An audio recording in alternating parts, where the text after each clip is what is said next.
I'm not afraid anymore.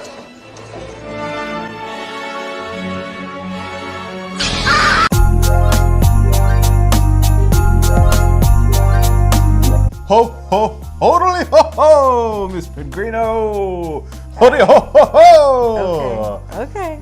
Ho, ho. Okay. I have pockets. Okay. So, welcome. Merry Christmas, Miss Pengrino. Merry Christmas. We're not there just yet. Well, but we okay. are officially in the Christmas season. We are. And so naturally, it's that time that we talk about a Christmas movie here on Get Real. Oh, Right. Here on, you do it. Get.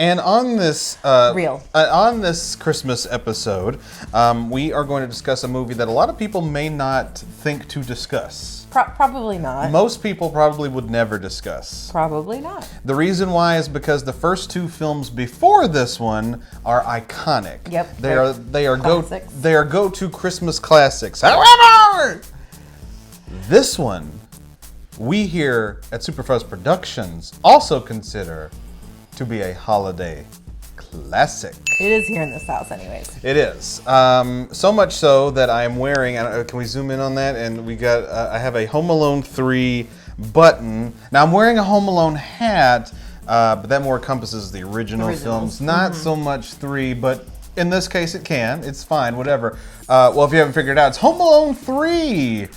1, 2, 3. The third installment of the Home Alone franchise. It's looked at as the beginning of the end. The beginning of the end of the franchise. And in fact, I think it was an end to a beginning, of good things. That hurt my brain. This time last year, of course, I'm still slightly haunted by it. We discussed the third film of another franchise, and things got weird. Things got very weird because Don't answer the question. That is rhetorical. No, you don't get to have an answer for this because this is the problem with the Santa Claus 3. No. What, Rich Evans? What's But we're past all that now. We're going to discuss a third film that is actually really, really good. And it's surprising because why do you think people don't like Home Alone 3? To be honest, the biggest thing is Macaulay Culkin's probably not in it. That is probably the most... That's it. Yeah, that's it. The biggest thing. The original cast is not in the film. Yeah. It is different criminals. It is not Macaulay Culkin. It is not the same... it's the same concept. Yes, kid left home alone, burglars, but it's completely new people, and that's a big thing for people when you continue series, is as soon as you lose those original people, they have a tendency to be like, nah, I'm not doing it. It depends on the franchise itself. Like, I think about Mystery Science Theater. That's one of my all-time favorite it's my all-time favorite television show. That cast, that personnel changed all the time, and everybody loved the new cast. Every time somebody new came on the show, people loved them. Saturday Night Live is a great example. There's always new cast members coming in and out. See, but you're calling out TV shows. TV shows are a little different, especially if they're going on for multiple seasons. That's true. It's that there's probably going to be change. It's multiple seasons. This is like a one and done kind of thing because it's a movie. Yeah. It's a film franchise. Film franchises are not the same, as a TV franchise. So it's a little different because, you expect the same people to be in it. You really do. Yeah, and after that second film, where do you go at that point? Where do you go? You couldn't really do a third one. No, because at that point, he'd basically be a teenager. Really. That, and, really?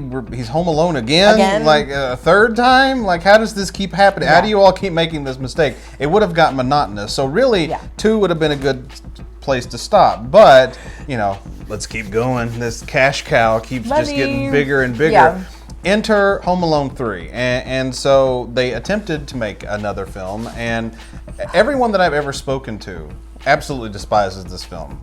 I spoke to a coworker today who saw my button and said, I didn't even know a third one existed. Oh, there's what, 8?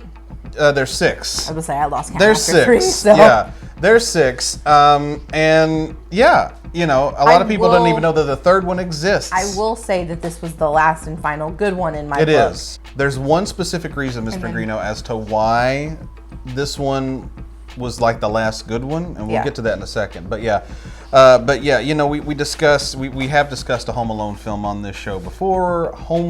Homebound, Home Sweet Home Alabama Home Alone. I don't even What was it called? Home Sweet.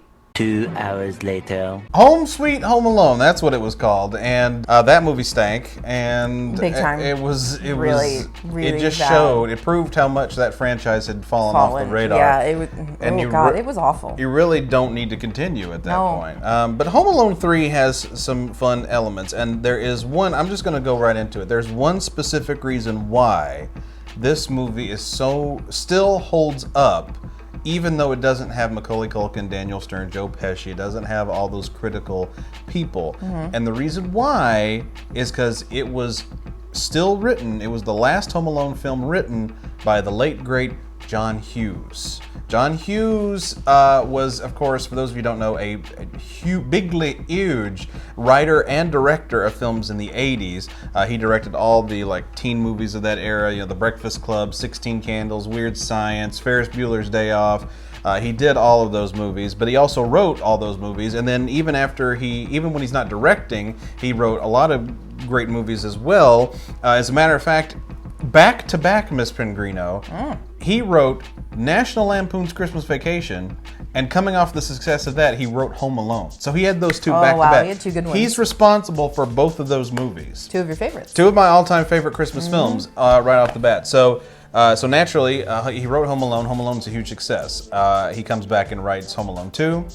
And even though nobody from the original two films were involved with 3, he wrote Home Alone 3. And you can see that because, frankly, I still think it's a very fun film. Oh, yeah. Wouldn't you agree with that? I absolutely do, because it still has that, adult yet childlike humor. And, you know, they took some risks. I mean, obviously, the biggest risk was replacing the whole cast.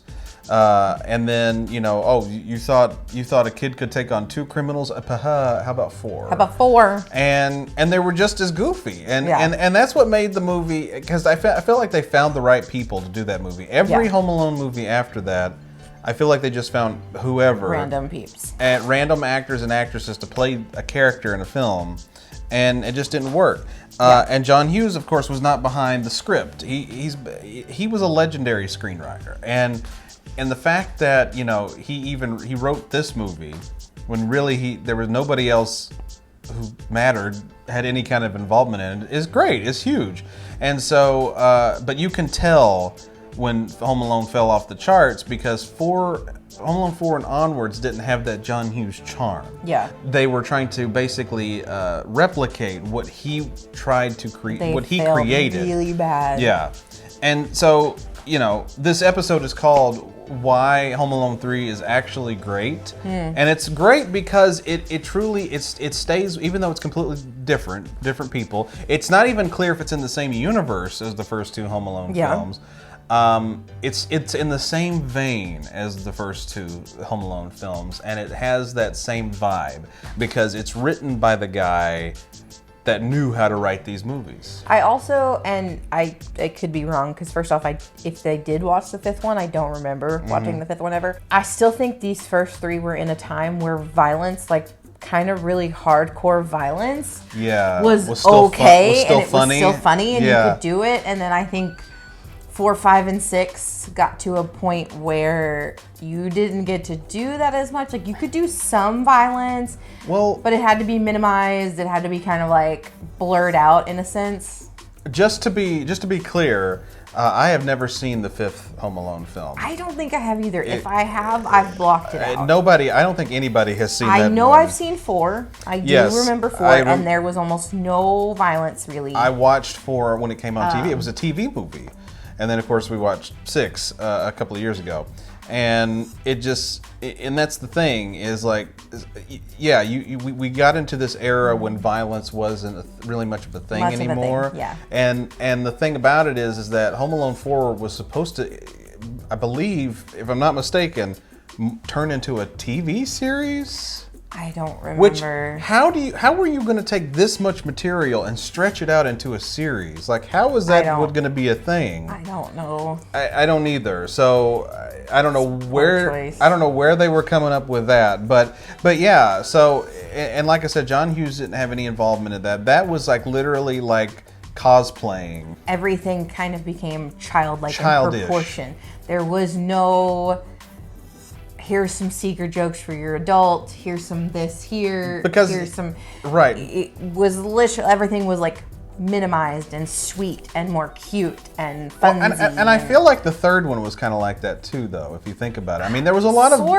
There was a lot of violence in that movie, but it still had more of like a kiddie feel to it. Whereas those first two films, yeah, I mean, they're family movies, but there's still that like dark humor, that dark elegance to it. I mean, you know, you think about what happens to Harry and Marv in those movies, like it's dark what happens to them. I still think 3 was a bit dark.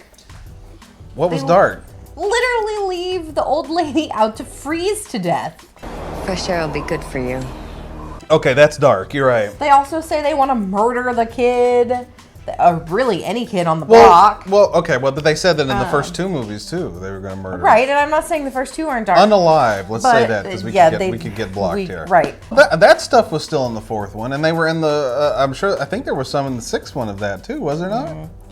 I don't remember. I blocked those out. I don't really remember. I blocked Sweet Home Alone, my Home Alone homeboy. Your ass? Out. Yes. Oh no, I've gone cross-eyed. I don't know. I just still think not as dark as 1 and 2.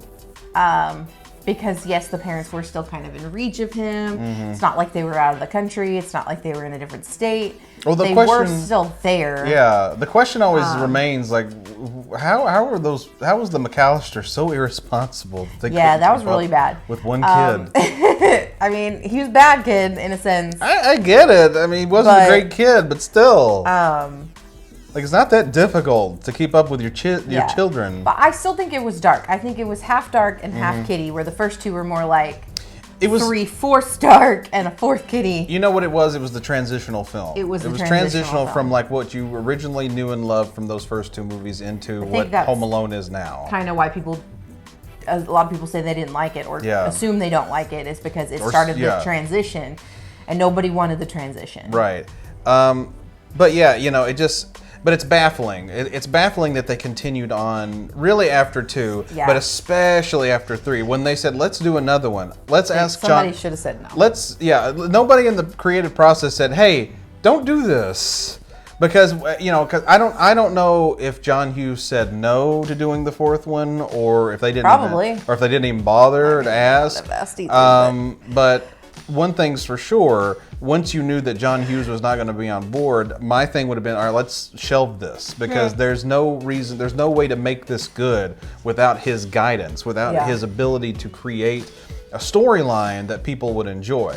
And so that's why 4 was awful. I've never seen 5. 4 was also very confusing in its storyline, so that was really weird too. And what we didn't mention this is that 4, you know, has like, it's supposed to have like the original characters, but they're all played by different people. Hello, Marv. Kevin's back. Kevin? It's dumb. It's dumb.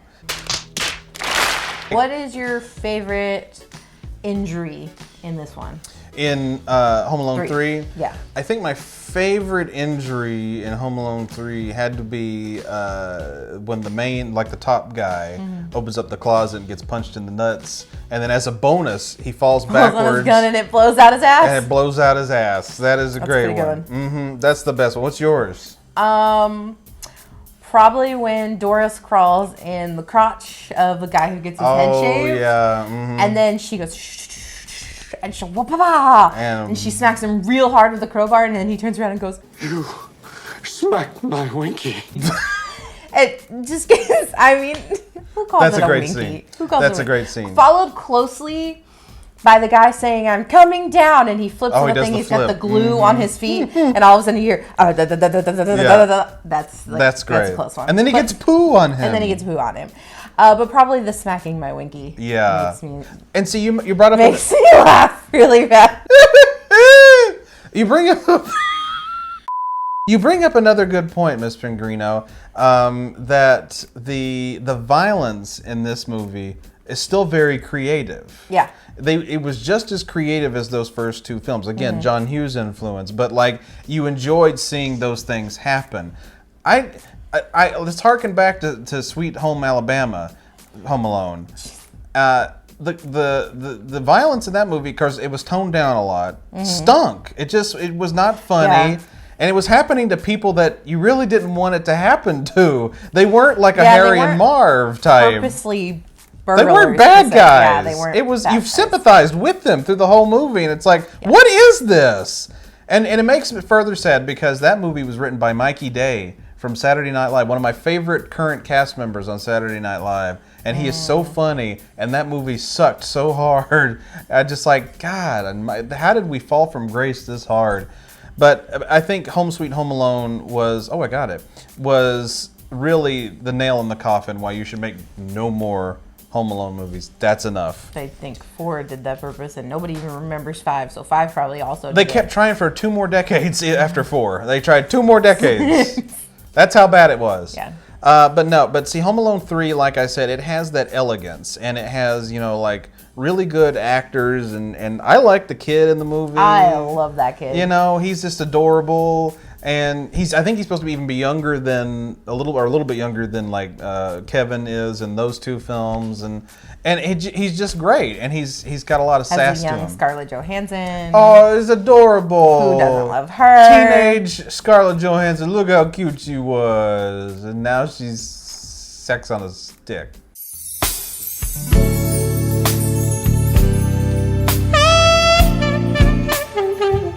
Ain't nothing wrong with that either. Yeah. Fuck you, Colin Jost. Fuck you!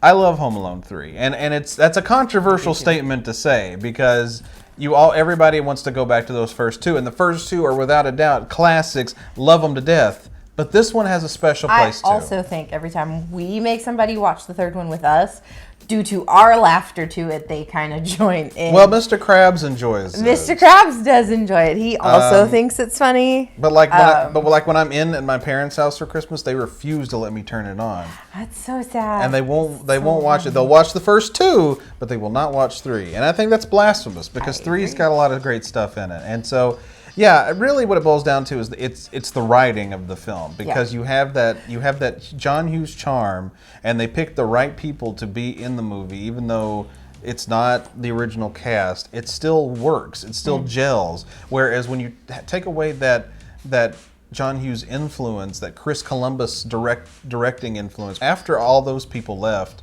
in the 2000s, and you started getting these awful things from 4 through 6. Awful. It just tanked and it derailed. Yeah. But 3 is still good. 3 is still up there with those first 2. I think it can compete. I think it's compatible with those first 2 films. It's just a little different just because it doesn't have Macaulay Culkin and company. Macaulay Culkin? Macaulay Culkin and company. Oh, thank you, Mr. McCulkin. But at the end of the day, Miss Pengrino, would you recommend Home Alone 3 to anybody? Absolutely. I don't think it should be on people's shit list as bad as it is. I really think it should be that guilty pleasure for a lot of people because it is. And again, you know what? No, I don't even think it should be a guilty pleasure. I think it should just be a flat out pleasure. Yeah, we've called it a guilty pleasure for years. We call it our guilty pleasure because most people hate it. They talk so much trash about it, how it is, the beginning and the end and all that stuff. I don't think it's a guilty pleasure. I think it's just a pleasure. It really is still a good movie. It's definitely the end of that franchise. It is definitely the end. They should not have gone any further. There was no need. At all. It's the holiday season. If you're gonna be watching Christmas movies anyway, put Home Alone 3 on your list to watch this year. Give it a try because I'm telling you, if you've never. Go ahead. No, go ahead. Or if you've given it a try it again. Yeah, try it again. Bring it back. I'll tell you this. Well, no, it doesn't. I remember loving it as a kid too. So I've always liked this movie. So have I, but it's my kind of movie. So. Exactly. So give it a try. Even if you didn't like it that first time you saw it once, you didn't like it, give it another try. I'm telling you, it's worth it because it is truly a great film. Especially if you were slightly younger, like maybe your late teens, early 20s when you watch it the first go. Give it another go. Give it a go. Give it a go. Because then you kind of realize, like, wow, this is still kind of hilarious. And it really is, and it's, you know, like you said, it doesn't deserve to be on the hit list of bad movies at Christmas time. This one, I believe, is a Christmas classic. And I do too. Home Alone 1 through 3 are holiday classics. So give them some love, why don't you? Merry Christmas.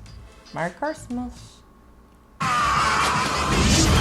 Home Alone 3, written by John Hughes, directed by Raja Gosnell. And that's Home Alone 3, Miss Pengrino. Like we said, go check it out. It's definitely worth the watch during the holiday season. Yeah. And it also proves something. What's that? That even when it comes to holiday films, the third film in a franchise truly can be really great, unlike some other franchises. Oh no. Not again! That's it. That is it. I have had it, Miss Pengrino. I'm putting it into this right now! Okay.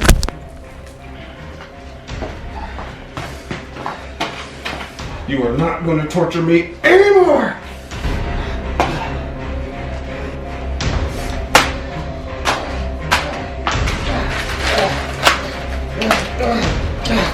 Die! Die! Die!